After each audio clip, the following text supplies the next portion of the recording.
This is the rocker, Keith Ramsey from Deep South Paranormal, and you're listening to Steve&Naomi on Into the Unknown Realm on DTM Wicked Radio.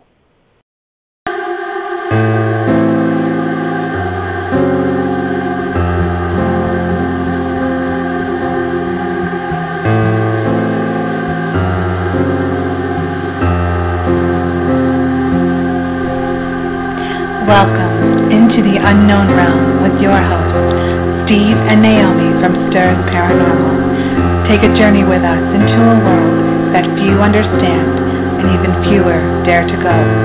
On your home for everything wicked, DTMWickedRadio.com.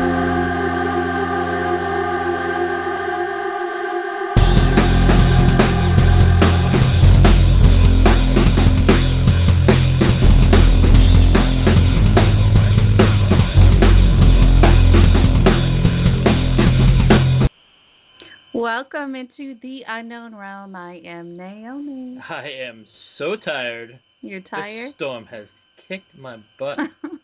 That's your new name, Tired? Yeah, tired. No, I'm Steve. Just kidding. I mean, I am tired, but I hope everybody out there had a happy Thanksgiving. Oh, yes. What about you? I moved. You're a busy boy, huh? I was definitely busy. Not to mention no electricity. No electricity till what? Sunday morning, something like that. Saturday night, Sunday morning. From Wednesday, daughter was stuck on a mountain road. A tree or a branch came down and dented my roof for my new place. Good thing is, though, I have sold my house, so I am happy. Your other home.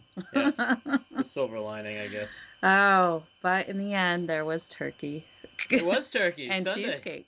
Cheesecake and turkey and Patriots, even though we came up a little short.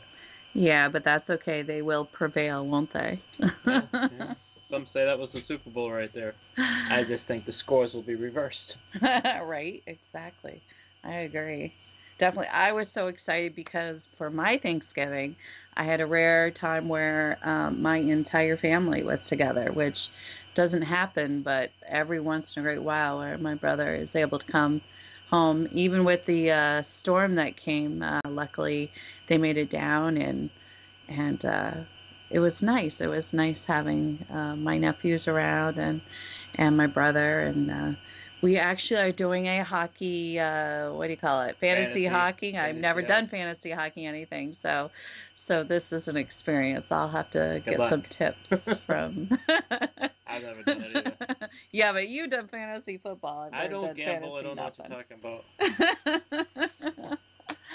Oh, but anyways, we're glad that everybody's safe and everybody's got their electricity on. And I mean, you would have thought we lived in Buffalo or something. I mean, right? I mean, Buffalo gets 7 feet of snow, and they're plowed out in the next 3 days or whatever, and everything's good and hunky dory. We get a foot of snow and everything's down for 4 days, and I mean, being our power company, they definitely came out and tried to do what they could, but without power for 4 days, guys. That sucks. I still love them, though. Definitely. Next week, we have coming to the show from PXP, Paranormal Expeditions, Pretty Paranormal and True Crime Paranormal Show, Rachel Hoffman and Tina Storr. I'm excited to have them. Those two girls are a bundle of fun and always not thrilled. Want to miss show. Oh, definitely, absolutely. And their new show, True Crime Paranormal, is sure to be a very cool show to check out as well. So make sure you check that out. But this seems like there's so much going on in the paranormal world. Isn't there? I know. Yeah. I mean, since we got into it, since you got into it, since I've been into it 4 years, it's just over 4 years. Yeah, actually. over 4 years now. Yeah. It just seemed like it's just exploded. And Definitely. I'm interested, even our guest tonight. I mean, these are fields that I know about, I've heard about, not really know about, but always had an interest in. So. Yeah, and what's cool is where we live is it's filled with a lot of paranormal, a lot of cool things that places that people can go to and experience, and definitely. And with our guest, this is actually one of the topics is something we have not covered on Into the Unknown Realm, which is kind of cool, and I'm very excited about. So tonight we have a long-awaited guest, which... What is this, the third time? Yeah, and we are psyched. We finally tracked him down. He tracked us down. Yeah, we're good to go. All things aligned and worked out very, very well. So, Chris Rondina is the author of Ghosts of New England, Vampires of New England, Ghost Ships of New England. He is also a scripted consultant on PBS documentary Ghosts and Vampire Legends of Rhode Island, which nominated for a regional Emmy. His research on New England's haunted history has been featured on television and radio and in print for many years, including programs for the Discovery Network and Travel Channel. Busy guy. A busy guy. Yeah, very busy. Also, he does a ghost tour thing in Rhode Island. We like to welcome Chris Rondina to What's going on, the Chris? show. Hey, guys. Nice to finally be here. Yay! In spirit, anyway. No pun intended. Right. So you guys were saying, I heard you saying you got a foot of snow up your way. Whereabouts is that? We are in southern New Hampshire. Our Seacoast area. Yeah, like the Portsmouth. Oh, okay. I was in northern New Hampshire for Thanksgiving, and we got about a good foot and a half up there as well. We were driving through the storm, so I mean it was beautiful, but it was a little bit on the intense side for the drive. So we weren't sure we were going to make it home in time, but it was great. We were way up in the mountains north of Lancaster. It was beautiful. Oh, nice, very nice. It was definitely seemed like a really heavy, thick type of snow. Kind of pasty. Yeah. It was. Yeah, it definitely was. But, I mean, boy, I tell you, it was nice to see because back down in here in Rhode Island again, we're snowless, and it feels a little bit like fall here. So it was nice to have that little dose of winter. Oh, yeah, rub it in, Chris. We are so willing to share. You can come back up here and take all the snow with you. I do have to say, though, at work today I was in a T-shirt, so... You're always in a T-shirt. No, sometimes when I go back and forth to my work site, it's a jacket and at least a sweatshirt. But today I was like, wow, this is beautiful. Yeah, actually it was a very beautiful day, which is awesome. So I'm guessing you guys didn't lose any electricity your way then when you're up in northern New Hampshire. No, surprisingly not. I know that a lot of folks down south had lost power, but no, surprisingly we didn't. I mean, we're really in the boonies out there too. We're about 5 miles from the Canadian border, and surprisingly didn't lose power at all. Wow. We're very fortunate. Wow. So, Chris, you have a ghost tour business, correct? Sporadically these days. I do a lot of different things, and I used to do the ghost tour on a scheduled basis. Now I do it on a more of a charter basis. People book specific tours, but I do so many other things that I haven't had the time in a couple of years to do a scheduled tour. But people can always book one. So if people were to schedule one, what kind of highlights would they get from that tour? Well, my tour is primarily focused on the history of the area. I was very, very fortunate to be raised in Newport, Rhode Island, which is a beautiful town. We're 375 years old this year. So we were around, well before the American Revolution. So we've got all this wonderful history in the area. And quite a few years back, when I first started publishing books on local ghost stories and ghost history, I liked the idea of doing presentations to tell people about these ghost stories, but it's kind of boring to do that sitting in a room with a slideshow, which is what sometimes people were looking for. So I thought I'd take it out into the field.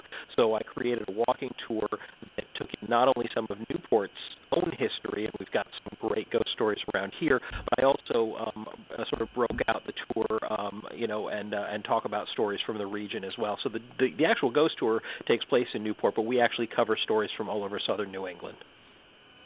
So is there any good ghost stories or information that you could share from our area that you know of, like from the Portsmouth area? To be perfectly honest, I'm not super familiar with the ghosts of the New Hampshire area. With one exception, I have a great story in. I mean, there's some wonderful stories about vampire folklore actually from areas like the sort of Keene area and Derry and Londonderry and things like that. But the only real ghost story that I'm super familiar with from New Hampshire is actually the story of Ocean-born Mary.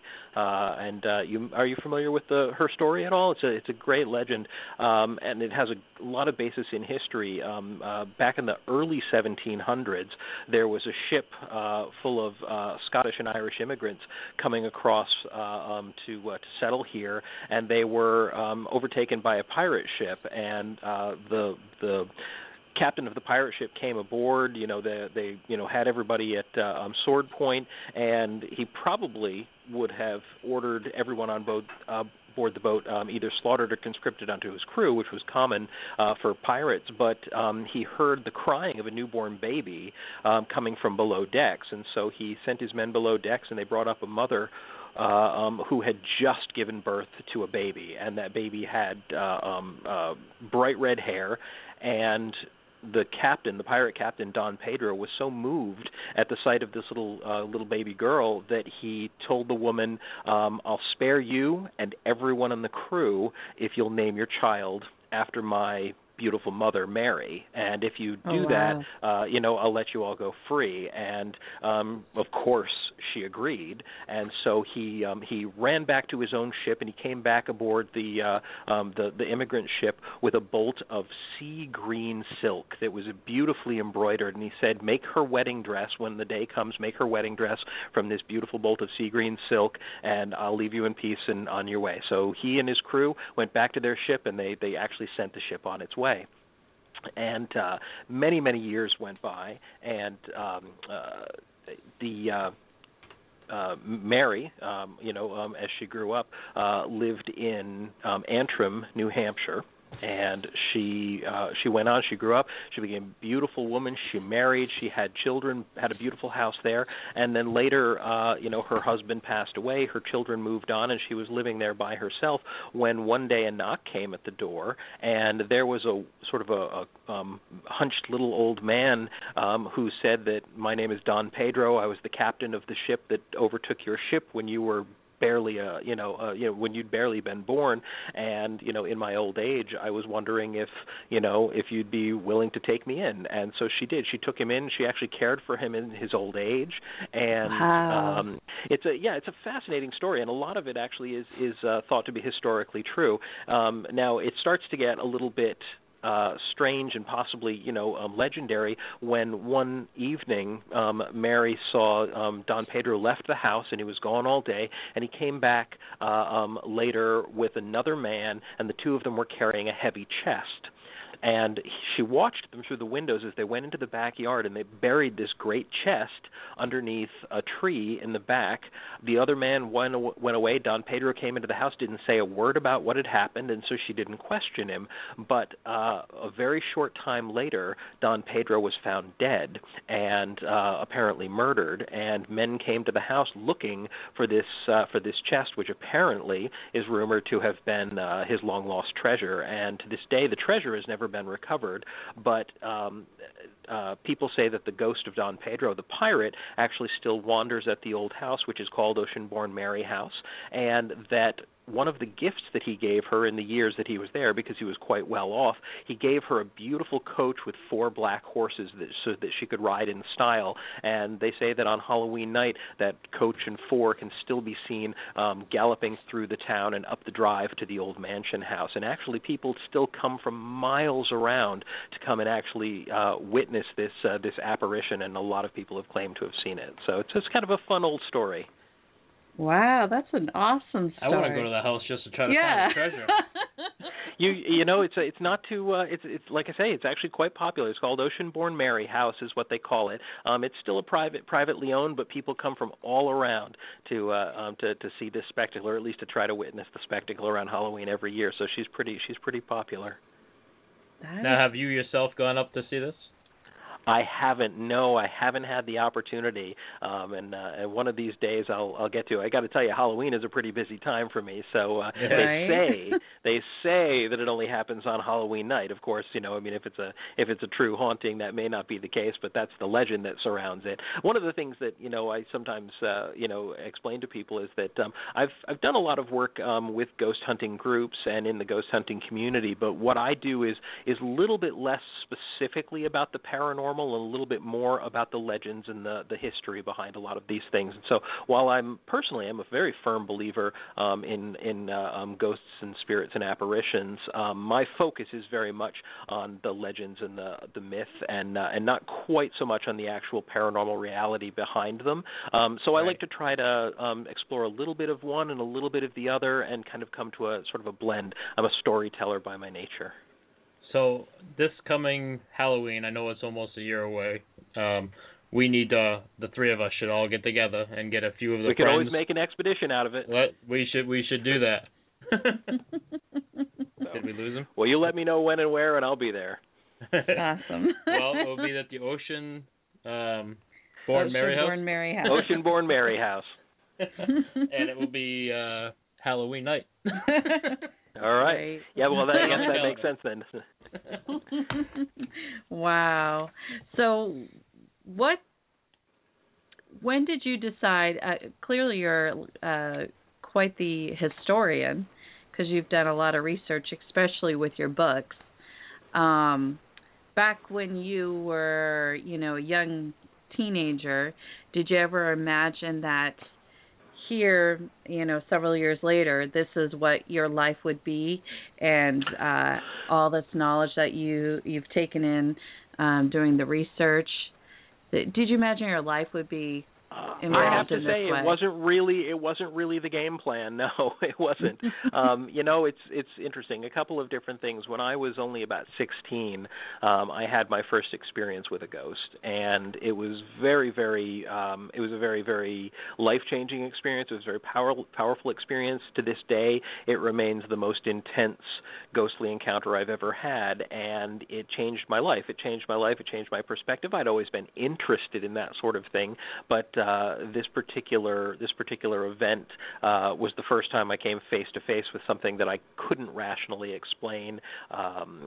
And I think from that day forward, I sort of, dove headfirst into stories of the unknown and legends and the folklore behind all of it. And one of the things that growing up in Rhode Island over the years, I frequently heard growing up, especially as a teenager into my early 20s, people would often talk about vampire folklore in the area, these legendary vampires, and the information about them was actually quite scarce.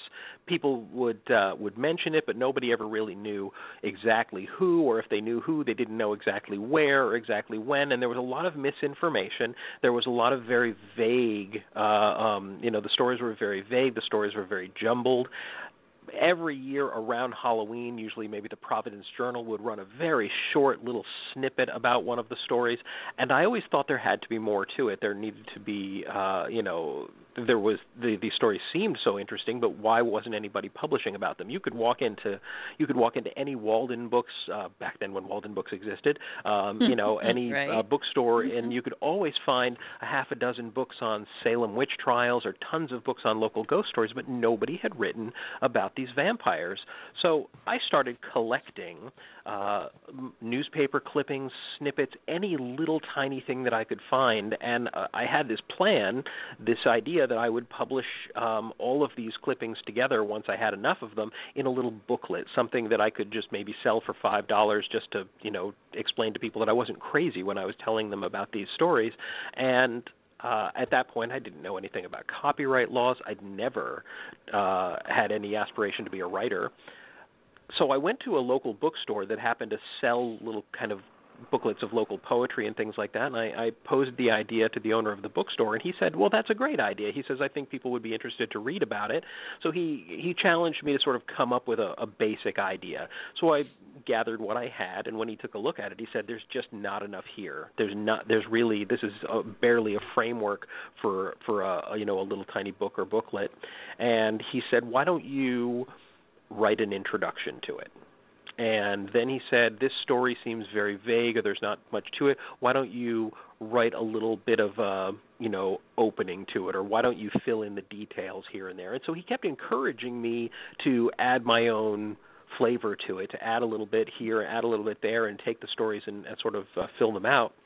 And in doing so, he encouraged me when I didn't even realize it. Basically, he encouraged me to write a book, and before you knew it, I had about 80 pages worth of material. And we ended up publishing a book way back in 1997 called Vampire Legends of Rhode Island, and it was the first published book on the topic. And so of course, it opened a lot of eyes. Not too many people were actually familiar with it, and those who did usually had the facts wrong, just because it was there was no one had sort of written an official account of it, and it really changed my life. I became known for a very long time. I became known as the vampire guy, and which was kind of funny.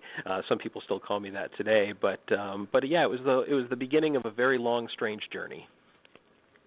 Wow. Now, after doing all your research, what is your personal opinion regarding vampires? Well, I believe in ghosts, and I will tell you that what we think of, when you think of a vampire, you probably, like most people, you've seen a few Dracula movies in your lifetime. You've, watched anything, whether it was Buffy the Vampire Slayer or True Blood or The Vampire Diaries or Blade or any of the other, vampire media. You probably have a particular idea of what vampires are, but the truth is that almost every vampire that's in movies or in popular novels is absolute rubbish. It doesn't bear any resemblance to the vampires that once existed as a part of folklore and a part of real belief. The vampires of these novels and things are completely fictional. There's no Lestat, there's no Count Dracula with a red cape and fangs.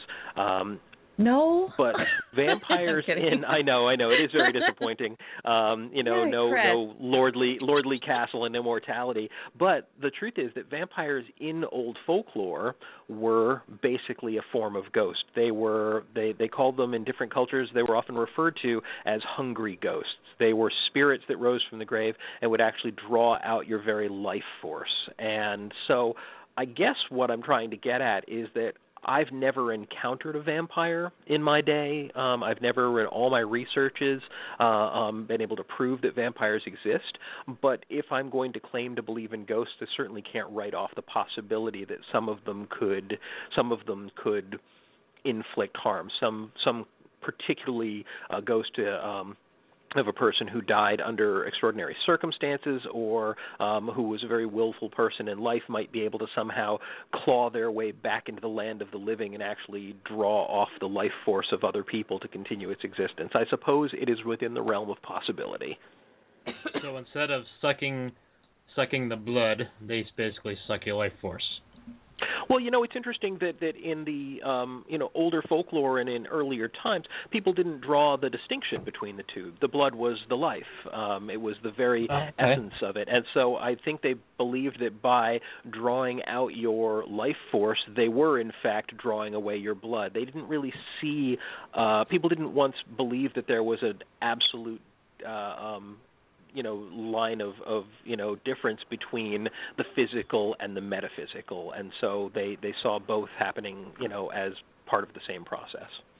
So I can tell you this much: vampires in old folklore, they didn't leave fang marks on the neck or burn in the sunlight or anything like that. That's all a part of later Gothic fiction. That was going to bring me to my next question was, that type of folklore where, the sunlight kills them or stake through the heart. Would the garlic have been represented by trying to keep away spirits? Or like even the mirrors where they're not seen in their own reflection? Well, most of those kind of things do come from folklore some way or another. The sunlight doesn't, interestingly enough. It is believed in old folklore that spirits are more active during the night, that they're, I guess because people have always associated the darkness with evil and the unknown, and they've associated sunlight with goodness and life. And so creatures of the dark are stronger after the sun goes down. But the reason that the sunlight in the novel Dracula, which has actually given us an awful lot of the what we believe about vampires, a great deal of it comes from Gothic fiction, and most of it can be tracked to the novel Dracula, which was published in 1897. But in the novel Dracula, he doesn't burst into flame in sunlight. He simply is weaker in the daytime. Dracula actually moves around during the daytime in the novel, and his powers are just more limited. When the very first film version of Dracula was made back in 1922, it was a film called Nosferatu, and it was an unlicensed adaptation of Dracula made by a German director. And at the close of the film, whether it was a budgetary constraint or whether because they felt like they couldn't show anything quite as graphically violent as a stake being driven through his heart, they had to find a way to defeat the vampire at the end that worked within, sort of their budget and the censors. And so instead of having them kill him with a stake, they came up with the idea that if the vampire could be lured by the maiden into staying until the sun rises, until the first cock crows, and the sun rises, that he would be defeated. And so they show a scene of this woman who lures him into her bedroom, and then she keeps him drinking until the sun rises, and as the sun rises he sort of goes poof in a little puff of smoke. That right there, that moment in 1922 was the origin of the idea that sunlight kills vampires. Interesting. Yeah, definitely would say that.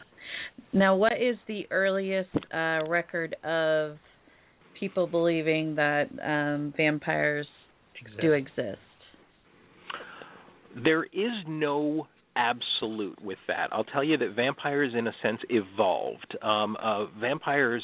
The word vampire is Slavic. It means blood drinker. It's actually a corruption of an early Slavic word that upir, which simply means blood drinker. So that's the most common version of the idea that we were familiar with. But even back then, they were specifically referring to a corpse that would rise from the grave to prey on the blood or to prey on the life.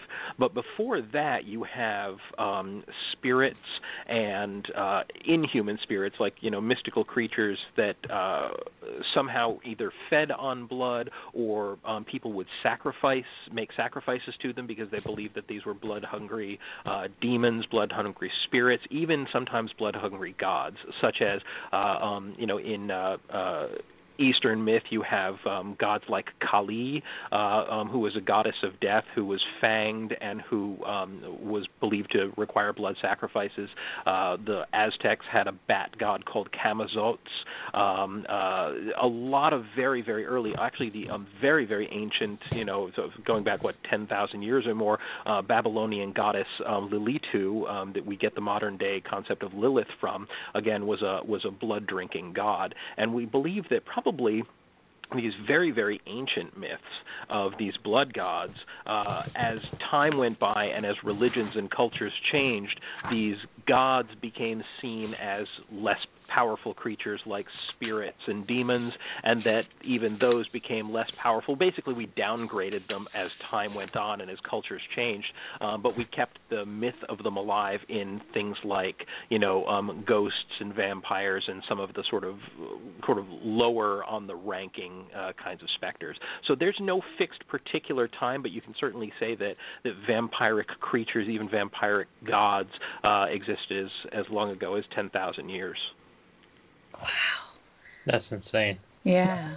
It is hard to believe. And, I apologize. I kind of skipped over another reference you made to the garlic one, which is interesting. Garlic probably never came into the New England vampire myths because it wouldn't have been a common herb or vegetable that we would have had access to. But it's definitely true that Eastern European tradition would have had garlic as a sort of a defense against vampires and other evil spirits. And they think that one of the best reasons that might be is that people who had garlic around or ate a lot of garlic tended to get sick less often. People who didn't have a lot of garlic in their diet were more prone to blood-borne diseases because garlic strengthens the immune system. And so I think that people made the connection that since once upon a time people certainly believed that almost all disease was caused by evil spirits, when people saw that a household with garlic hanging in the windows seemed to be free of disease, but another household that didn't have any garlic, was suffering from these strange maladies. They assumed that the garlic was driving away evil.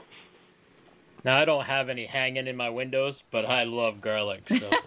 Well, I suppose as long as you've got some on your pizza, you should be reasonably safe. Now, in your book, you write, shadows are always darkest in the daylight. I would like you to explain that. It was a little bit, it's interesting. I think I was trying to say that we need daylight to throw something into relief. You can't have darkness without light, and you can't have light without darkness. But I think personally, especially when I was born and raised here in New England. I adore this area, and I love to explore spooky old places. But people often assume that if you're going to go out to try to explore historic places, that you have to go for looking for ghosts. That you have to go at night. You have to go in the dark. The truth is that a beautiful sunny day, especially like a beautiful autumn day in New England, can be much creepier, because I tell you, if you walk on a beautiful sunny day into an old abandoned place and suddenly you're just surrounded by darkness, you can just feel the sort of the darkness within. You can feel the sort of pulsing of the spirits in there. And I think that we let our guard down in the daylight. At night, our guards are all up. And I think in the daytime, maybe because we're not expecting to be scared, I think you become much more open to those influences. So I thought that I'd point out that when people are exploring out there, going in the daytime can be more effective than you might realize. Definitely. It's funny. I recently had an experience where, I'm starting to, I think, come into my gifts. I guess we would say. I get told by all these psychic mediums I have these gifts, and I just don't embrace them. And, Steve was talking about how he just recently sold his house, and I was in there with him, and it was kind of his last goodbye of the house. Mm-hmm. Oh, you're gonna bring up emotional stuff yeah. now? Well, it was weird. It was interesting, and it was very bright out. It was, and the reason why I bring this up because of what you said during the day, and usually, we experience our things at night because we do our ghost hunting stuff at night, but on that particular day, I'll just give you a little background. Steve's mother passed away in the house that he just sold, and actually right in the area where we were standing was where she passed away. And he was kind of saying goodbye to his house, and all of a sudden I got this tingling feeling that I get whenever there's something around. And then all of a sudden I was kind of like overcome by emotions that were not mine. So she started crying on me. Yeah, I started crying for no reason. But I think it was just the whole... I was trying to stay strong, and she's crying. But it wasn't mine. But so it was interesting that you talked about, the daytime versus the nighttime, because that was a very profound experience. And another experience I had recently, actually, when I was driving home, which I heard your story about when you were 16 with your best friend in your house, your Victorian house, which I would love for you to tell us that story for us and the listeners. But you talked about what you saw, which is actually something that I recently saw on my way home, and how you explained it and where I saw it without giving away, any information, was pretty much the exact same thing I saw, but it was on the side of the road. And I was just like, wow, I've never seen, that. Well, anyways, I would just, it brought me to thinking of the story that I heard you speak about when you were 16. So I would love for you to tell us that story. Of course. It's the most personal ghost story I have. It definitely was sort of the beginning of my years of exploring this. Is that when I was about 16, between 15 and 16, my mom and my stepdad rented a Victorian right on the main road here leading into Newport. So it was very, very, wasn't in a remote location or anything. It was a beautiful old Victorian, about 3 stories, and we only had the second floor of it. It came furnished. And I got very, very lucky because just because it happened to be furnished, the smaller bedroom in the house had a king-size bed in it. So my folks took that, and I ended up getting a very large bedroom with an old fireplace and 2 single beds. And so I ended up, as a single kid with this huge, expansive room and a couple of windows overlooking the street. And so one particular evening, probably towards the end of the school year, my best friend at the time, Russell, came and he stayed over that night, and we were sitting up in bed at about 10 o'clock talking about whatever dopey things 16-year-olds talked about back in the early 1980s. I don't know. And both of us noticed at some point that over in the light coming through the window, because we had the lights off, we were both just sitting in bed, the coming through the window in the glow of a street light, we could see this kind of a vaguely person-sized column of mist. Just this misty shape. And I mean, it didn't have any particular distinct form. It didn't have arms and legs or a face or anything like that, but it was just this misty form about the size of a person. When we first saw it, I ended up describing it later as looking like steam from a dryer vent. That's what I thought it looked like. But we watched it sort of slowly, very, very slowly sort of drift towards the center of the room. And at first, I don't think either of us thought of the word ghost because, well, we weren't expecting it and we weren't, smoking anything funny or anything like that. We were just sitting in bed talking. And only after a while did I start to think that whatever was going on didn't necessarily look natural. So I hopped off my bed and into the space between the 2 beds, and I kind of walked towards this figure, and I put my hand out towards it, and when I put my hand into the space where it was, I couldn't feel anything at all. There was no sensation. So I kept moving forward until I actually passed into the space where this mistiness was, and as soon as I did that, I dropped to the floor, and I curled up in a ball, and I started crying like a baby. And the thing is that it wasn't me crying, and I knew that immediately. I wasn't sad about anything. I didn't even understand why I was crying, but I was just overcome with this sort of alien sense of someone else's sorrow.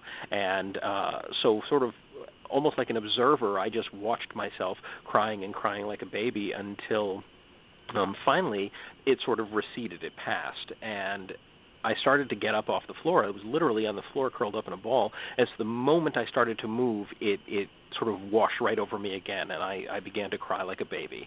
And at this point, I was becoming terrified. I didn't understand what was happening to me. But as it went on for, I don't know, a minute or two, it passed again, and I stopped crying, so I went to get up. A third time, it just clamped right back down on me. So this happened, I don't know, probably 3 or 4 times in total. And finally, the last time that this sense of sorrow and that this crying sort of faded away, I just laid there and I waited for it because I figured it was coming back again. But instead, I heard someone talking. And I heard someone saying, I never meant to hurt you. I'm so sorry. I didn't want to hurt you. I didn't want to hurt anyone. But you'd never let me grow up. You just wouldn't let me go. And I didn't know what to make of it because I realized it was Russell. It was my best friend sitting up in his bed, and he was talking. And for a moment, I thought that he was trying to tell me that somehow he had done this to me, and I didn't know what to make of that until I realized he wasn't looking at me. He was just sort of staring off, into space, and that whatever I had experienced, whatever tried to communicate through me, and I could only feel its sorrow, now seemed to be actually speaking through Russell. And so I wrote down everything that it said, and there wasn't much to it. It was only a few things that it repeated over and over again. It said, you never let me grow up. You would never let me go. I'm so sorry. I never meant to hurt you. I never meant to hurt anyone. And it was things along those lines, but just a few basic ideas repeated over and over again like a tape recorder on an infinite loop. And so when it was all over, when it finally passed from him, the interesting thing, and I think it's particularly fascinating because I think it tells us that each person has different gifts and different abilities, and everyone responds to things differently. I remembered everything. I remembered what was happening while I was sort of in contact with this spirit, but I also remembered everything that happened to Russell. Russell had no memory of talking. He had no memory of any of the things that he said, but he did remember everything that happened to me. So somehow whenever it sort of connected with him or washed over him, it really did take him over. So it's a it's a story that, as I say, to me, it was the beginning of a very, very different chapter in my life. It changed the way I saw the world, and it was the beginning of a long quest for me to find out the truth behind a lot of these old stories. One of the first things that most people ask me when I tell them this story is, did you investigate the house? Did you find out if anything happened there? And I have to tell people the disappointing answer of no. I was a 16-year-old boy. I didn't know. First of all, this was the early 1980s, and there was no such thing as ghost hunters. There was no such thing as paranormal research unless you worked at, Duke University. I didn't know what I would have been looking for.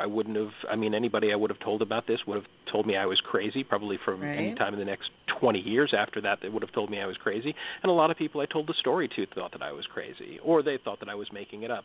So the sad answer is no, I never really was able to investigate the house in any way. I still think today, I often think about going back and just knocking on the door and and seeing if I could learn a little bit more about that house and about what had happened.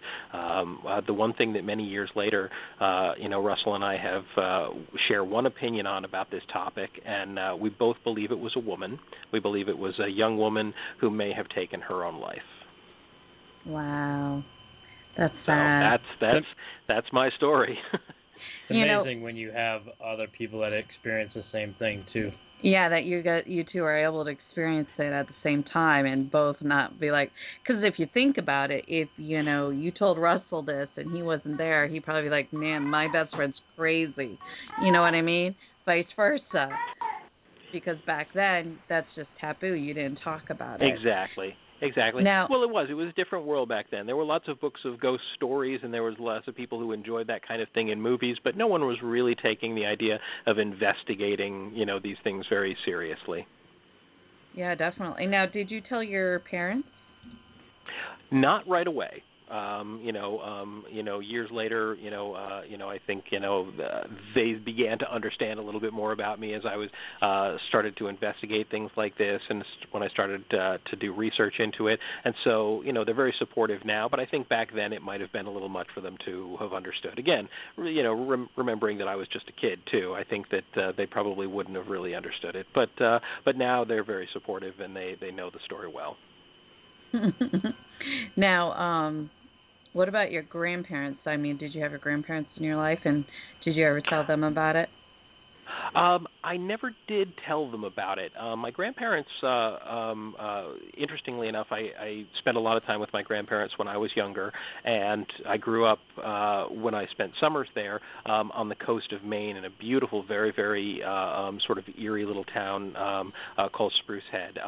Beautiful, very remote, big open spruce woods, and I learned, this is an interesting thing, I wrote a book a few years back called Ghost Ships of New England. I was trying to, among other things, trying to break out so that people didn't think that the only thing that I researched was vampires, because ghosts have always been a big topic of interest to me.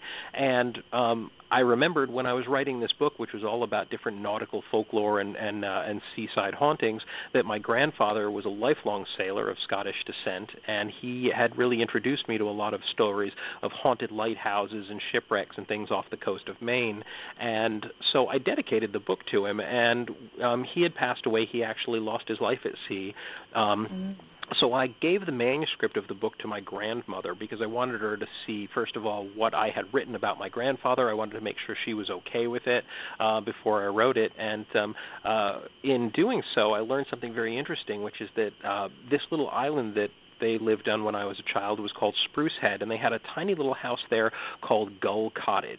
And my mother is the first one who pointed out to me. She said, well, you remember your grandma and grandpa's house up there? And I said, of course I do. I mean, I spent so much time there as a kid. And she said, do you remember that it was called Gull Cottage? And do you know where that's from? And I had to be honest, I had no idea. And it turned out that it was the name of the house in an old movie called The Ghost and Mrs. Muir. And it was a movie about an old widow who lived in a little seaside house on the coast of Maine, and who turned out that the house was haunted by an old sea captain who still lived there. And it's an interesting movie because it's not a horror movie at all. It's actually a very, very sad romance story, because this widow and the old sea captain's ghost end up falling in love. And it's it's a wonderful, wonderful story, and now it's become one of my favorite films, and then it was made into a TV series in the 1960s, and apparently it was one of my grandmother's favorite stories. And so, she actually, so much so that she named her house after it. And now, even more ironically, my grandfather having lost his life at sea, in a way she was sort of living out the story of the Ghost and Mrs. Muir. And so it all ended up being, I think, maybe a little bit of fate. Wow. Now, because of your grandfather, did that pull you to write your other book, the Ghost and the Ghost Ships book? Yeah, I was very inspired. I was very inspired by my grandfather and the stories he told and the time that I did spend in Maine as a boy. That was a big inspiration on me in writing Ghost Ships of New England. Now, did he teach you how to do a ship, to drive a ship? Not drive. No, sail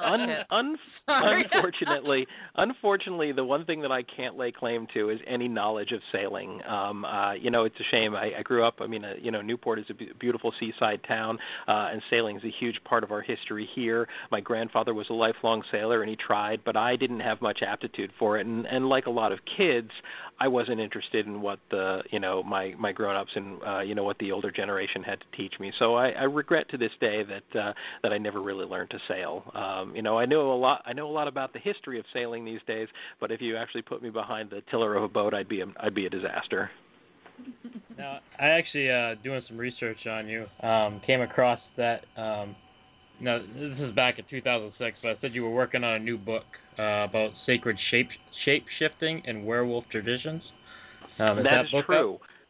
It is not. I will say this much. I come up with a lot of ideas, and not every one of those ideas actually sticks to the wall, as it were. I've been toying with this idea of a book on sort of sacred shape-shifting and the entire shamanic tradition and the origin of werewolves for a very long time. And I'd like to think that before I kick off, I will eventually get that book written, but it's still in the formative stages. Now, for our listeners that don't know what shape-shifting is, or sacred shape-shifting, what is that? Well, of course, most people have a rough idea of what a werewolf is, and I've always loved werewolf stories and been fascinated by them as ever since I was a kid, among other things, including vampires and ghosts. And when I was doing research into them, a lot of I found the very old stories about werewolves weren't necessarily about ravening monsters who ate everybody in sight, but they were about witches and magicians who would use magic in some way to change their shape. And so I thought that was very fascinating, so I researched more and more into it. And I started to realize that a lot of the origins of these ideas of shapeshifters, people who could change themselves into the form of animals, didn't come from curses or being bitten by a monster, but actually came from the tribal traditions of a lot of older cultures. Native Americans have a lot of shape-shifting traditions. They believe that they can take on the magical form of an eagle or a hawk or a coyote or a wolf. The old Viking tradition, the Viking warriors would summon up courage and ferocity in battle by wearing wolf skins and bear skins, and they would get themselves psyched up and basically take on the identity of bears and wolves to go into battle.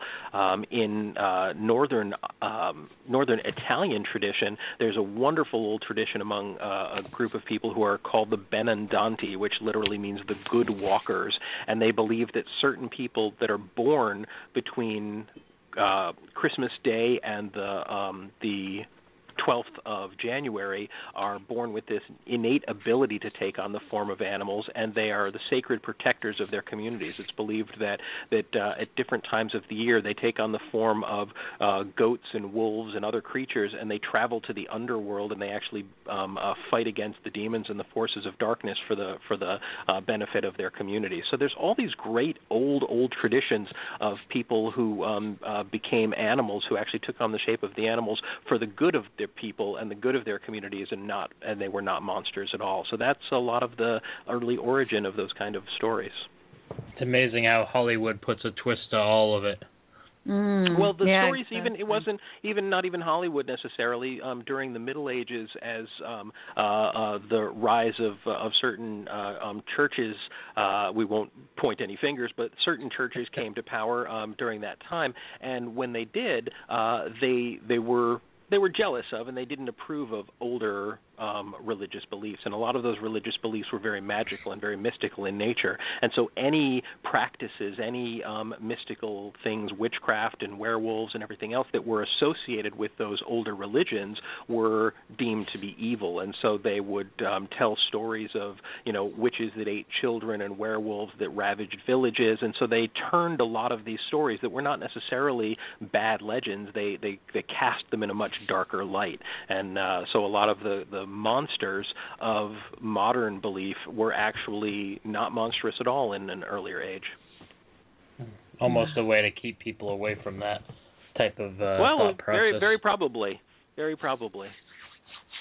Wow. So what's coming up next for Chris Rondina? Well, I have one book that is a completed manuscript that I am still working on deciding how I want to publish it. I'm actually exploring the world of self-publication because the landscape of publishing is changing quite a bit. I joked earlier about Walden Books no longer existing, but the truth is that the big bookstores just don't ever exist anymore. The only one that's left, in our country, the only large bookstore remaining is Barnes and Noble, and we don't necessarily know how long they're going to be around.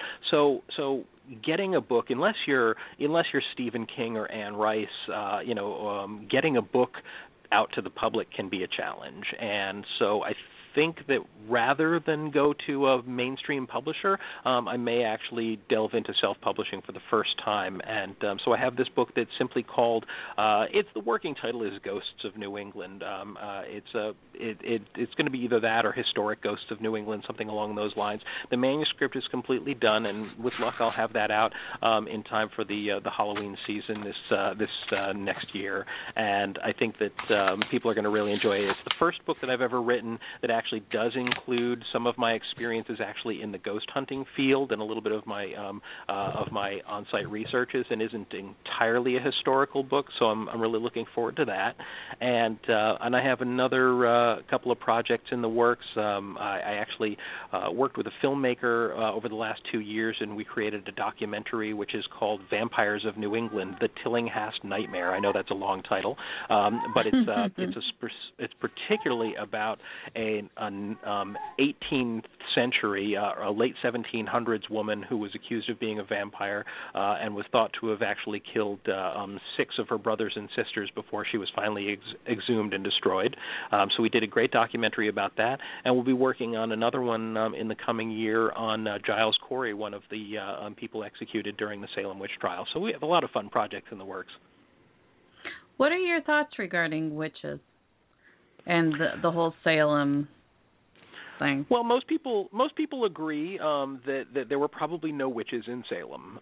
That the chances are pretty good that anyone who was executed in Salem was just a woman who was in the wrong place at the wrong time, or got on a neighbor's nerves, and that there was an awful lot of hysteria involved in it, which makes it very ironic that nowadays, of course, Salem has such a high population of witches. I think the Puritans are probably rolling in their graves as a result of that. But as far as witches in general, I've known an awful lot of witches and still do in my life, and I think like any other group, there's some good ones and there's some bad ones out there. But there's an awful lot of nice witches. I've worked with some great groups over the years, and so I have no qualm with witches or anyone else. Witches and druids and just about everything else. I think that, I'll tell you something fun. Of course, New England is known for the witch trials in a lot of ways, but I was born and raised in Rhode Island, and we were the only state of the original 13 colonies that never executed a witch. Oh, wow. That's we were a little more tolerant. Cool. We were a little more tolerant down here for a while. I guess it's because, Rhode Island was actually founded by people who had fled the Salem colony, and they were considered to be heretics. People like Roger Williams, Anne Hutchinson, John Clark, William Coddington. They were all basically ushered out of Massachusetts for having heretical religious beliefs, and so Rhode Island was founded on a principle of religious freedom that was pretty unheard of in the colonies at that time.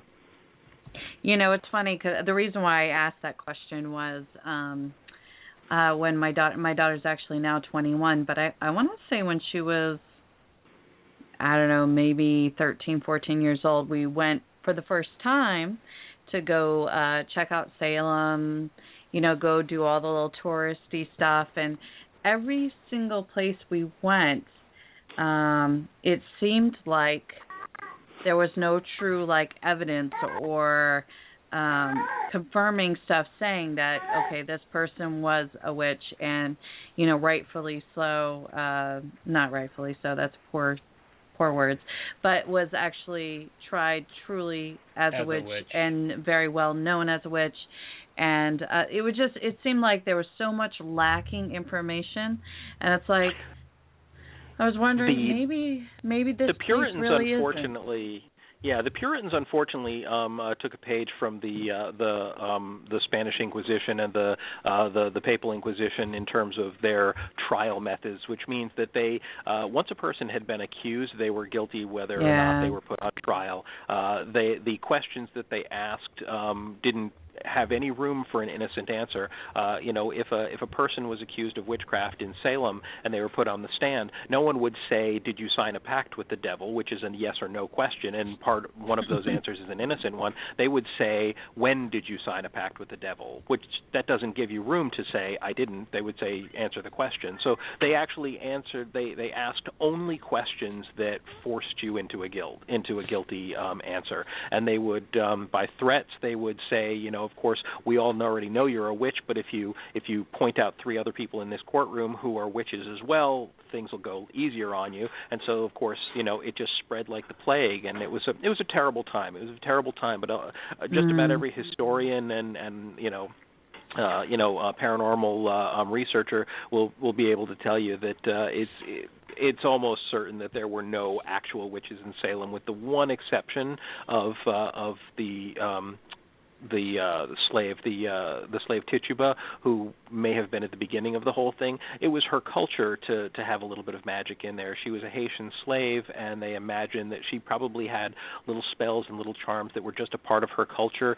She may have taught them to a couple of the little girls there in town, which was something that wouldn't have, in her mind, been of any harm, and that might have been the little tiny spark that ignited the blaze. Yeah, definitely. So do you have any, and I'm taking this a little bit more north, but do you have any thought or knowledge on the Bucksport witch story? You're talking about the witch dancing with the foot dancing on the grave? I haven't heard that story in a while. So I don't remember too much about it. I do remember that allegedly a very prominent citizen up there in Bucksport, ended up sentencing the witch to death, and that she claimed that she would dance on his grave, and so then the image of the dancing foot appears on the gravestone to this day. I think that's the story. Am I correct?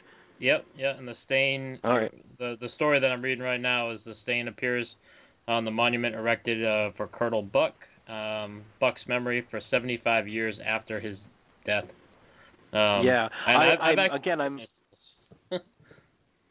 I'm familiar with the story, but it's been quite a while since I've heard the details of it, so I'm afraid I can't give you any special insight into it. But I know that the image of the foot is still supposed to be on the grave and visible even today. And I guess they've moved the stone a few times and got new stones, and the stain appears. Really? Yeah. I haven't heard that. That's fascinating. That's the legend, anyway. The legend, yeah. Wow. Well, I have to tell you, one of the most fascinating and sometimes frustrating things about doing what I do and researching these stories is sometimes separating urban myth from the fact, and it can be a little bit difficult to do. But that's part of the fun, too. I've always believed that debunking a story that's false is as important as proving a story that's real, because the more of the false stories you sweep out of there, the more sensational the real stories become. Right. Definitely. So, Chris, is there are there ways that people can get in touch with you if they want to perhaps go on the ghost? I'm pretty easy to find. What I would recommend most people do is just Google Christopher Rondina. I'm pretty easy to find. I have an active Facebook account, which I'm pretty good at checking, and that's probably one of the easiest ways to get a hold of me. And if anybody wants to charter or book a ghost tour, I'm always happy to set something up. And in doing that, you usually get a link to Amazon or other bookstores as well. And the two books that I currently have in print, Vampires of New England and Ghost Ships of New England, are pretty easy to track down. And, of course, if somebody does have one and they want to bring it on one of my ghost tour, I'm always happy to sign a copy. Now, you sometimes do some local talks that you talk about your experiences as well, right? I do. Those tend to happen around the fall. A lot of times you'll see towards September and October, I'll do screenings of our documentary, The Tillinghast Nightmare, and I'll do a presentation ahead of those. I've been working for the last couple of years with a great group out of Northern Rhode Island called Rise Up Paranormal, and I sometimes attend special events with Rise Up, including the Rhode Island Paranormal Conference that we do just about every year. And so it's not too hard to track me down, but it is usually easier to find me in the fall. If somebody wants to book me to do a presentation, I'm always happy to look into that any time of year. And once again, probably the easiest way to track me down at that point is just to Google me. Awesome. Well, Chris, I want to thank you so much for joining us. Glad we finally got you on the show. I am glad we did finally get a chance to. Me too. So thanks, Steve and Naomi, both. Definitely. Oh, you're welcome. We're going to have to definitely mark that on the calendar to go up to the Ocean-born Mary house. On October 30th. Let's do it. Let's make a date. That's awesome. Wonderful, guys. Well, thank you so much for having me. Rise Up buddies. Oh, you're welcome. You have a wonderful holiday. And I'm sure we'll see you soon. Yeah. All right, guys. Thanks so much. Good night. Have a great night. Good night. Filled with so much great history. I love the stories like that. We probably could sit and talk with him for like hours and hours and hours and hours and hours and hours and hours. And you got another one? Hours. There you go. Yeah, there we go. Awesome. Now, you guys, you definitely need to go ahead and pick up his books, Vampires of New England and Ghost Ships of New England. And as he was talking about, Ghosts of New England is something that he has in the works right now, so you'll have to check it out. I think this is the week when my mouth doesn't work. Seems to happen once every few weeks or months or whatever. But anyways, you could get those books on Amazon. Also, Chris is often at a lot of the Paracons that we go to, and you can meet him in person, probably have a nice conversation right there in person with him, which is awesome. I love the fact that he mentioned Rise Up. Yep. We are now part of Rise Up. Yep, we are Rise Up of New Hampshire. Yep, so maybe we'll catch him at one of those events, and maybe we can even make that an event for Rise Up, the Ocean-born Mary house. Oh, yeah. See what I'm saying? That's a good idea, yeah. That's a great idea. I like the way you think, Steve. It's been a long night, isn't it? It has been a long week, hasn't it? It has. But, hey, this is a good way to cap off the new week right here. This is definitely a great way to start the week. Happy December. Oh. 24 days till Christmas. That's... I am proud to say I have started my Christmas shopping already. Me too. I'm so, isn't that amazing? Yeah. Totally. I cannot believe that the year has already flown by this fast. That's crazy. I know. What was your favorite thing this year? My favorite thing this year? Yeah. I don't know. Doing the radio show with me? Yeah, that's it. Yeah. You're right. All right. Well, so what's your most favorite thing this year? I don't know. It's been a year of change for me, and I'm glad to say that I think my change is now, all good change, but it's all come and gone. Yeah, it's like a big weight lifted off my shoulder. I like that.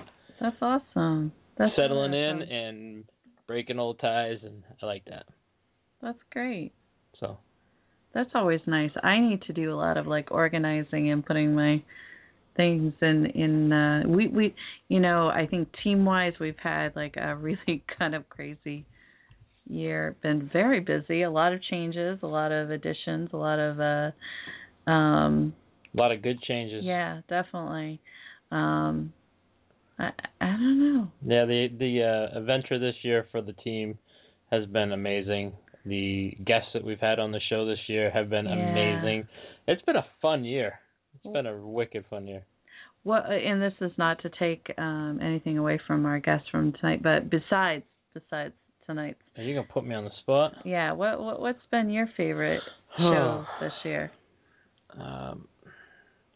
There's so many of them. I'd have to actually sit back and think about it. Reflect. Yeah.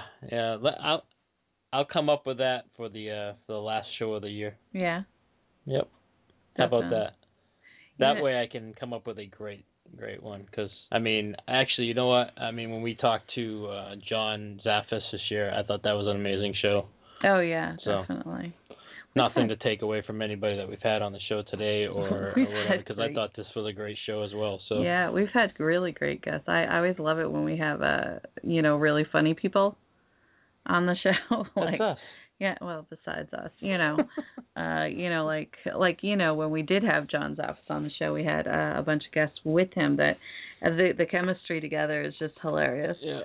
And the guys from Generic Black Shirt, a.k.a. Paranormal After Party. Those guys are always good guys. Yeah, that was a good show, too. We just, I don't know. Oh, and I think one of my favorite, of course, is Vixen. Of course, that was totally out of the norm. We have a bunch of, awesome guests, and we are so lucky and we're so blessed, and I love it. Yeah, can't say enough for our listeners, and without them, this wouldn't be possible. So we'd be talking to nobody. And of course, DTM. Our DTM. Are we singing Christmas carols this year? Is that what I heard? Apparently, yeah. Oh boy. Oh my gosh, Steve just said. Quiet Steve. Yeah, Quiet Steve in the chat room. You only have 4 weeks till the last show of the year. I know. Crazy. Oh, and my friend Jill. All the ladies in your life need some 3D mascara, Steve. You might know some who can help you out. I think that's for Quiet Steve, right? I know. Is she talking about me? No, she does this mascara stuff, which I have to ask her a question a little bit later regarding that. I keep thinking about it every morning when I go to put my mascara on. Maybe she's talking about me. I don't know. But anyways, I thought we'd do something really fun real quick, something that we talked about doing for our guests, but I'd like to do, with you, something we were talking about doing random, 20... Why do you put me on the spot so many times? 20 questions, which is out of the, so I'm gonna do 20 questions. Break it down. I don't know if I can do this because I was already winding down for the end of the show, but... Yeah. All right, fire them away. I'll try. Sure? Yep, blue, green, orange, purple. No. Dang. Okay. Some of these I might already know, but other people may not know. So these are random questions. Random 20 questions? Yeah. Or is it 10? Well, it's not 20. 5. It might not necessarily be 20 questions, but we'll try. We'll shoot for 20. All right. How's that? Orange. Stop. This is when the show gets crazy. Okay, we'll start with something you already answered, but no one knows. What's your favorite color? I'd have to say blue. Where were you born? I was born in Newburyport, Mass. Anna Jake's Hospital.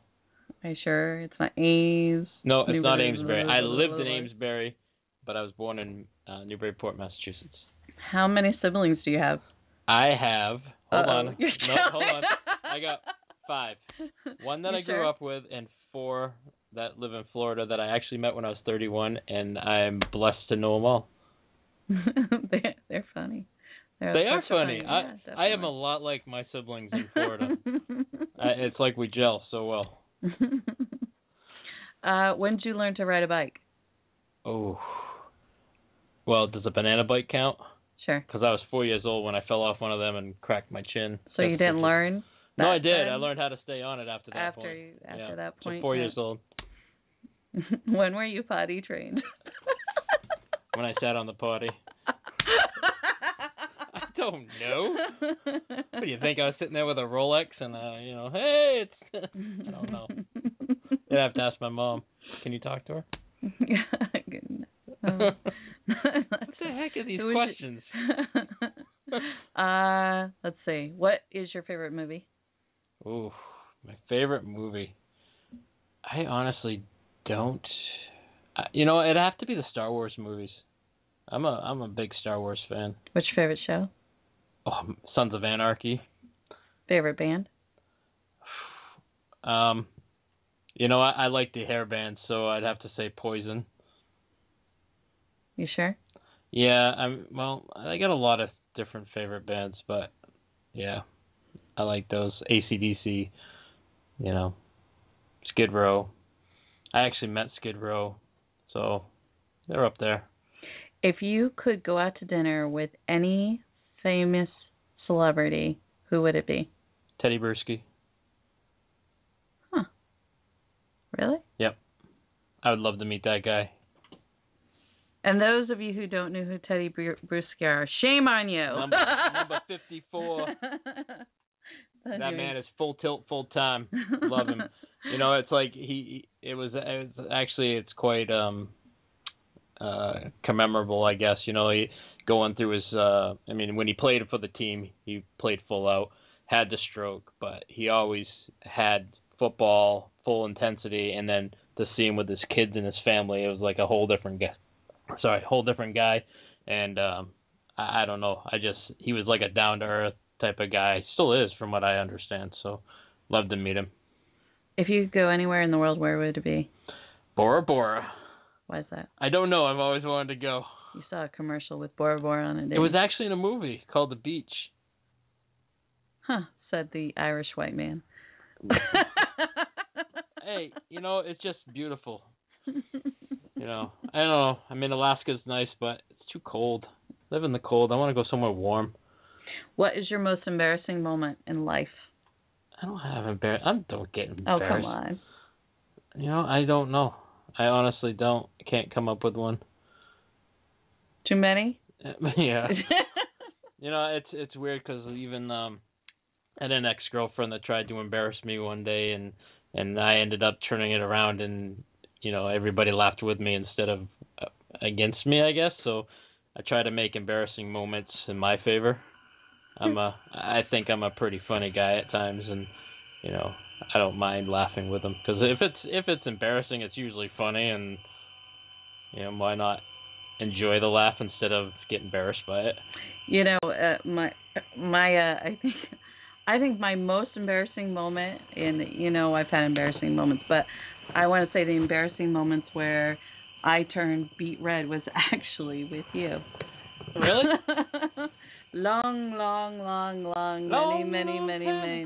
many years ago. Those of you who don't know Steve and I, how we became friends, it was through karaoke. And I used to always say to my friends, oh, you should sing this song, or you should sing that song. And Steve would sing this one song that a mutual friend of ours told him, you should sing this song because it fits your vocals. And well, anyways. And so I loved it when he sang that song, so I always asked him to sing that song. And so he'd be like, okay, this is for Naomi. And I can't be a friend anymore. Yeah. So anyways, so... You want me to just sing it? No. Anyways, so he, one night, we're all of our friends, and we're out singing, and he said, oh, this is for Naomi. And then he starts singing the song, Figured You Out. I like your pants around your feet. Anyways, boom, boom, boom, boom, I had no idea. I never heard the song. And then the first lyrics that came out, I'm like, oh! I turned beet red. I about died. I was mortified. I was just like, oh my gosh. Why would he sing that? It's awesome though, right? Yeah, definitely a good song. You definitely get people's reactions when you sing that song. They don't expect it. But I remember turning beet red, and my friend Charlene, she just kept commenting, oh my God, you're so red. You're just like beet red. You're like so red. Sorry, God. You know what one of my embarrassing moments was? What? I've always been into sports, so I played baseball, I played floor hockey, I played, kickball, soccer. I wasn't really much of a basketball player, but anyways, I played goalie as a soccer player, and it was a windy day, and I had saved the ball, and I went to kick it back, downfield, and when I kicked it, it went basically up and caught the wind and came right back in on the other side of my net. Really? Yeah, so that was pretty embarrassing because all the teammates of the other team came up and thanked me. So, in case I didn't do it then, you're welcome. Let's see. I don't know if that's my most embarrassing, but it's an embarrassing moment. Yeah, interesting. Where's the least favorite place you would not like to be at? My ex-wife's house. Oh, ouch. Sorry. Take your pick. I'm just kidding. No, I get along with them, but I wouldn't. I don't know. My least favorite place to be. We're talking environment, not people. Okay. I would not want to be in hell. No? No. You might want to rethink something. Because it's a little warm there. I'm sorry. Unless you went during the rainy season. Oh, my gosh. I don't know if Steve was saying that about... if you had to choose between... This is great.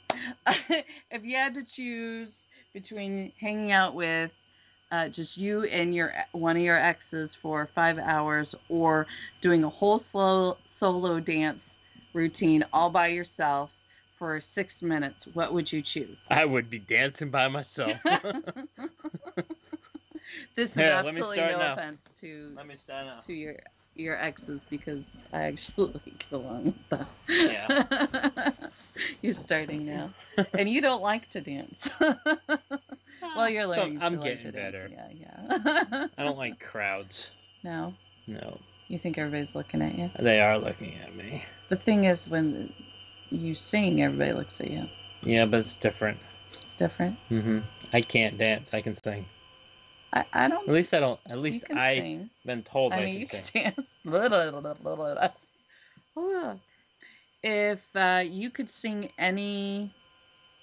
with any besides Poison. You're killing me. That was my. Okay. If you could sing with any old school, like either rock, soft rock, classical, and we're talking old school, group, person, we'll say person, who would it be? You're going to have a lot of silent air here. There goes the Jeopardy song. I don't know. It's all singing with someone is a click. You either have it or you don't. I know, but there's got to be someone who you just be honored just to. Bret Michaels. But no, I'm old telling school. You, old school. I don't know. I don't know. I grew up listening to a lot of Harry Chapin, so he's dead. Well, would you like to sing with him? I mean, I would sing with him. I know a lot of his songs, but I mean, it's really not my style of song, so I don't know. I honestly don't. I mean, I don't want to down any of the greats that were before any of the people of today. I mean, each was a stepping stone, so just isn't really my genre of music to sing now, you know? I can't think of anybody off the top of my head, is what I'm trying to say. If you could change one thing about yourself, what would it be? My weight. But you can change that.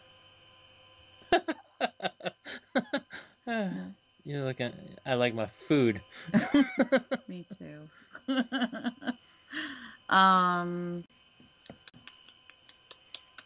I'm running out of questions. This is crazy. Yeah! Sorry. What is your...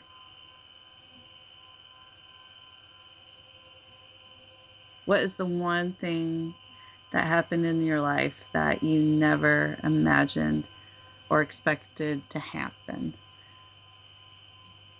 that you're grateful for? My kids. You didn't think you ever have kids? When I was a kid, no, I never really saw me as a dad. So, yeah, kids. You know, it amazes me how, there are people out there who have kids, and a lot of kids, that really weren't meant to be parents and don't really put the time and effort into being parents. Oh, don't get me wrong. I'm not saying I'm the world's greatest dad. Oh, no. I think you're a good dad. I think you're a very good dad. You fill your kids with ethics and morals. Some of them might not see it that way at times. But we all were teenagers, and I'm sure, when you were a teenager, you absolutely had no time for your parents. But now as an adult, you appreciate your parents, right? Yep. It's a big difference. It's just that little area that you got to get through. And you got to always, go back to when you were a teenager and think, yeah, I did that. See, I actually think of myself as lucky because I got the wide gamut of ages. I got my daughter in college at 19, which has made it through and, made it to an adult and on her way. She still needs her. Oh, yeah, I know. I'm not saying that. I'm just saying that got through those tough times. I got my boy, which, God love him. He's going through that tough time right now, and I guess I just try to guide him. But and then I got A-Town, which is 8, and still thinks I'm awesome. So, so my two girls, I think I'm awesome, and my boys see me as button heads, I guess. And you know what? There's that old saying where people talk about how if your kids hate you, then I'm doing something right. Yeah. So I don't know, because I can see his point in a little bit, but in the same aspect, it's all about respect to me. So. Yeah. I demand respect from my kids, and you should. Every parent should. I'm a big kid though, because I like to have fun, but it's funny with my daughter. Her and I were almost like a team. We're buddies. It's just her and I, against the world, and I for so long did not have to pull out the mom card, and it killed me when it came to that point where it came to teenage time. Had to pull out the mom card, and you know what? I had to. Yep. And I have a great kid. She is just fantastic, and playing tough parent and doing things for the best interest for your kids is a great gift for them. And to be able to say no and stick by your no is so important, because it teaches your kids that there are boundaries and there are things you just can't do, and choices that should be made, and it's important, the choices you make as parents and how you react to your kids, and even the tough times and the good times, and I think you're being a good dad, if you ask me. Aw, thanks. Okay, one last question so I don't torture you anymore. What the heck happened to Air Supply? What do you mean? The group, Air Supply. And they ran out of air? Apparently. I was watching late night. They had, the 80s or something, and they had 8, different songs from back then. They'll be back. And they put Air Supply on, and it's like, what the hell happened to Air Supply? Did they sing Sarah? No. Who sang Sarah? No, it wasn't Air Supply. They sang the song All Out of Love. I'm all out of love. Crashes and burns. So lost without you. What crashed and burned? We're talking about Steve. Maybe my singing. I don't know. But anyway. Maybe our show. Maybe. I think that was really cool. I mean, what? The whole 20 questions. People You like that? I do. I don't really like being put on the spot, but you're okay with that? I think I nailed them. Wait till we get Steve E. Yeah, it's gonna be Starship. There it is. Starship sang Sarah. Oh, gotcha. Thanks, Steve E. Yeah. Okay. All right, Steve E's turn. Yeah, time for his 20 questions. Like no, we'll do that another time. Anyways, we want to thank everybody for sticking by and listening to our 20 questions. Yeah, thanks. Now you know a little more about Steve. Just to remind everybody, next week we have on our show two fantastic girls, Rachel Hoffman and Tina S.T.U.R. You know them from PXP, which is Paranormal Expeditions, and also Pretty Paranormal, which is a makeup line.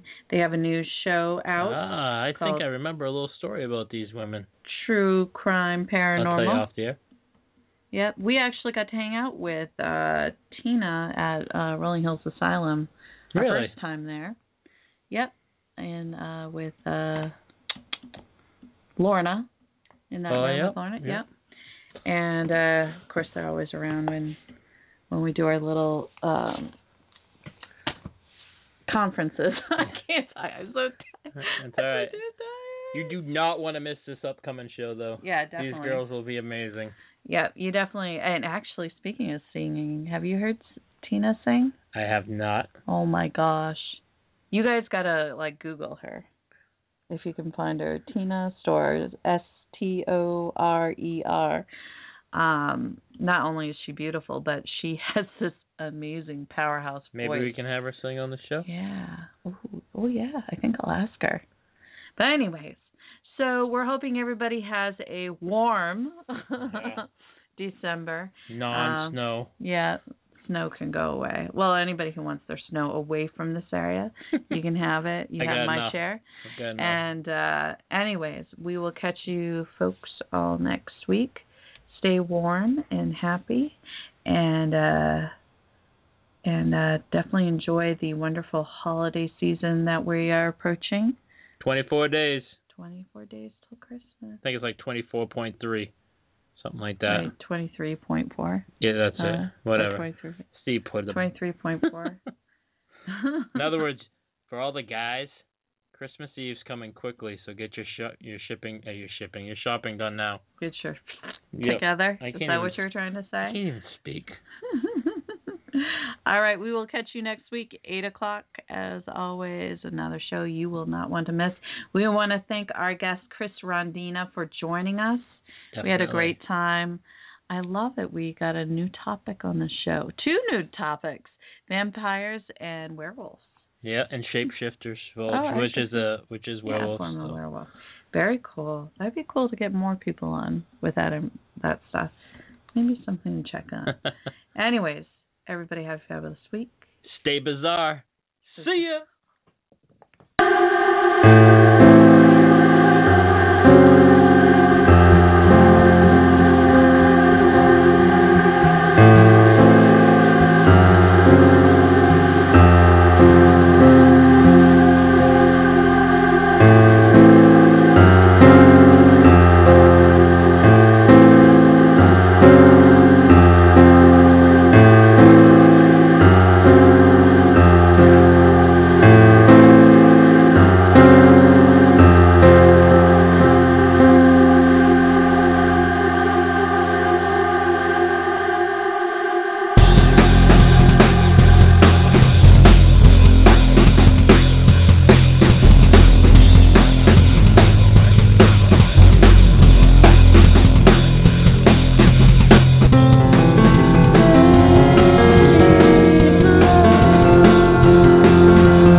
Hills Asylum. Located in East Bethany, New York, just minutes between two major airports, Rolling Hills Asylum is a hotbed of paranormal activity. They have been featured on Travel Channel's Ghost Adventures, Paranormal Challenge, as well as Sci-Fi Channel's Ghost Hunters. Rolling Hills Asylum has been named the #2 most haunted location in the United States by HauntedNorthAmerica.com. The property was established on January 1st, 1827, as the county poor farm.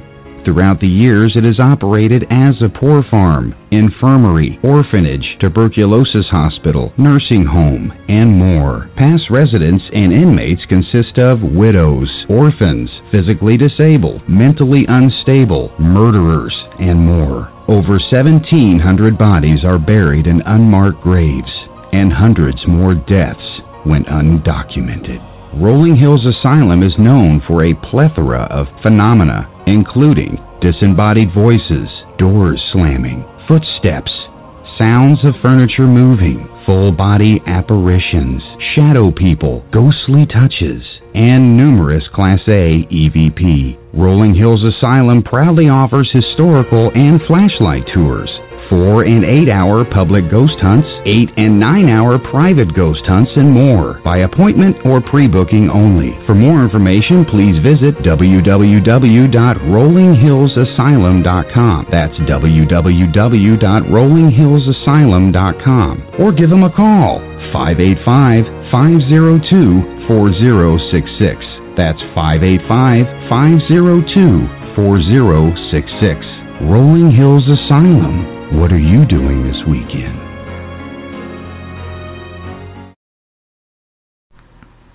The Caring Coaching Center is a proud sponsor of DTM Wicked Radio Network. What would it mean to you to have better health, more energy, more vitality, and an all-around better life? At the Caring Coaching Center, our mission is to be your partner in helping you reach your health, fitness, and lifestyle goals. We do this through a dynamic 6-month program that helps our clients reach their goals and their full potential.